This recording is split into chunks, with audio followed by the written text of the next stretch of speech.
कहानी का नाम भूतिया हवेली का रहस्य। गांव के बाहरी किनारे पर एक पुरानी टूटी फूटी हवेली खड़ी थी। लोग कहते थे कि वो हवेली भूतिया थी। कोई भी उस हवेली के पास जाने की हिम्मत नहीं करता था, क्योंकि वहां से डरावनी आवाज़ें आती थीं और कई लोग वहां से गायब हो चुके थे। लेकिन युवा और निडर आदित्य को उन बातों पर यकीन नहीं था। वो एक पत्रकार था और उसने ठान लिया कि वह उस हवेली के रहस्य का पर्दाफाश करेगा।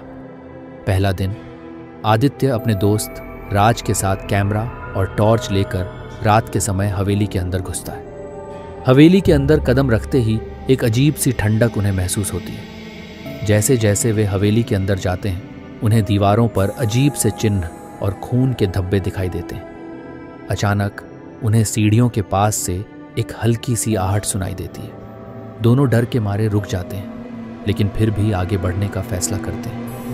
दूसरा दिन, अगली रात आदित्य अकेले ही हवेली में जाने का निश्चय करता है। वो वहां जाकर रिकॉर्डिंग शुरू करता है। हवेली में घुसते ही अचानक सारे दरवाजे अपने आप बंद हो जाते हैं। हवेली की खिड़कियां भी जोर से हिलने लगती हैं, जैसे कोई अदृश्य ताकत उसे हिला रही हो। एकदम सन्नाटा छा जाता है और आदित्य को अपने पीछे किसी के चलने की आवाज़ सुनाई देती है। जब वह मुड़ता है तो कोई नहीं होता, पर अचानक उसकी टॉर्च बंद हो जाती है और सामने दीवार पर एक परछाई बनती है जो उसकी नहीं थी। तीसरी रात आदित्य इस बार और ज्यादा डरा हुआ था, पर वह जिद्दी था। वह सच्चाई जानने के लिए अपने कैमरे की रिकॉर्डिंग चेक करता है और देखता है कि कैमरे में कुछ भी साफ नहीं दिख रहा, पर बैकग्राउंड में किसी और की आवाज़ रिकॉर्ड हो रही थी, एक महिला की चीखती हुई आवाज़। वह हवेली के पिछले हिस्से में जाता है, जहां एक बंद कमरा था। लोग कहते थे कि उस कमरे में एक औरत की आत्मा कैद थी, जिसने सालों पहले इस हवेली में खुदकुशी की थी। आदित्य जैसे ही उस कमरे में घुसता है, उसकी सांसें थम जाती हैं। कमरा पूरा ठंडा था और एक झूले पर सफ़ेद साड़ी में एक औरत बैठी थी। उसकी आंखें खून से लाल थीं।